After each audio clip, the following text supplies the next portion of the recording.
vers 8 heures. Alors là, tout d'un coup, on a entendu les avions, ça tombait sur l'hôpital. Première bombe, ça.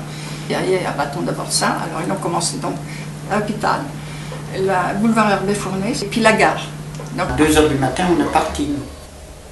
Parce qu'on habitait là sur la place Gambetta.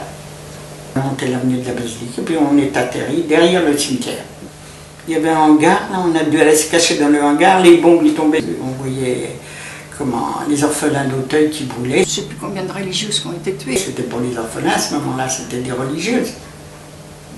On a vu tout ça brûler, nous. Hein. Le soir, on a couché dans un ravin. La bombe avait tombé sur notre maison, tout ça, il n'y avait plus rien. 10h, 10h30. Alors là,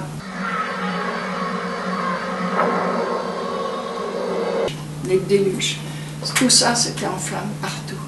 Les sœurs qui étaient là, qui avaient une communauté, ça éclairait les yeux. Tout, c'était vraiment la mort. Les combats ont été brefs, mais ont été très meurtriers. On avait créé surtout une ligne de défense par l'hôpital. Voyez-vous, un axe hôpital-basilique, le boulevard, tenir les hauteurs de Lisieux pour que les Allemands continuent, qu'il y ait un repli régulier vers la Seine et franchir la Seine.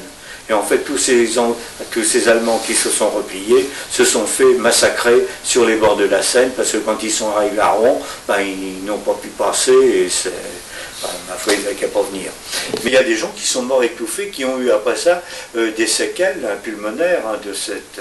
rendez compte, des gens qui ont été enfouis sur leur maison, pleine de gravats.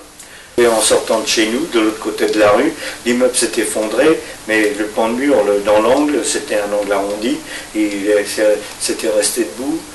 J'ai gardé comme souvenir ces façades effondrées rue d'Alençon, les souvenirs vraiment visuels. Et puis, puis quand on est arrivé sur le plateau des Quatre Sonnettes, des yeux qui brûlaient, on entendait le crépitement des incendies. Et les gens qui regardaient, pas un mot parmi nous, pas un mot. Vous savez, on était carrément sonnés, hein, on peut dire, il n'y a pas d'autre terme. On a été sonnés. On n'avait plus rien. Si bien qu'après on nous donnait des couvertures, tout ça. Ben moi qui étais dans la couture, je faisais des manteaux dans les couvertures. Et il y avait la commandanture, là. Il y avait des SS à Lisieux, là, quand même. Quelque chose d'ailleurs qui a profondément marqué la population, et même encore actuellement. Les gens n'ont toujours pas compris pourquoi Lisieux a été bombardé. Au niveau militaire à Lisieux, il y avait une compagnie d'Allemands qui résidait à la caserne de Launay. Il y avait d'autres Allemands qui étaient logés dans l'hôtel des Pèlerins. Il y avait des Allemands à la commandanture de Lisieux, c'est-à-dire qu'en tout il y avait moins de 500 Allemands à Lisieux, ou peut-être même moins que ça. Et alors les gens ne comprenaient pas très bien. En fait, Lisieux a été bombardé parce que nous étions un nœud routier important. Il fallait empêcher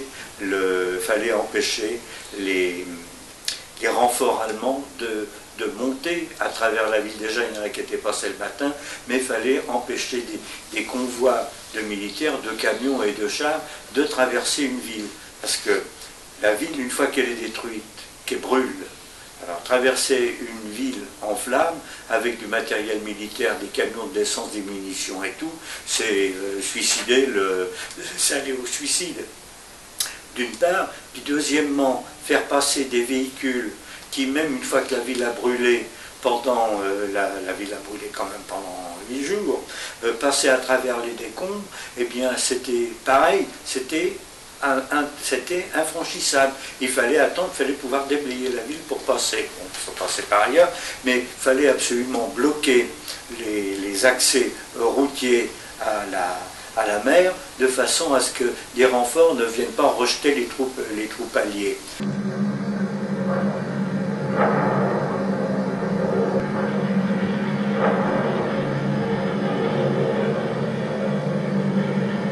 Et ça, il fallait que pendant plusieurs jours, le débarquement aurait très bien pu louper.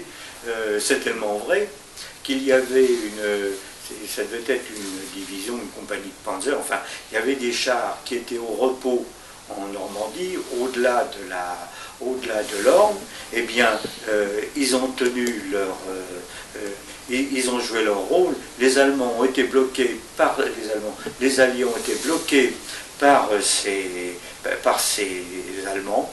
Ils n'ont pas pu libérer Caen comme c'était prévu, parce qu'il y avait cette compagnie, il n'y a pas une division, je ne pense pas, mais par les chars allemands qui ont tenu les positions. S'ils avaient pu faire venir des renforts beaucoup plus rapidement, il aurait été à craindre, c'est ce que craignaient les Alliés, d'être jetés à la mer, et puis là, on aurait été libérés, on ne sait quand. Alors le sacrifice de Lisieux n'a pas été un sacrifice inutile.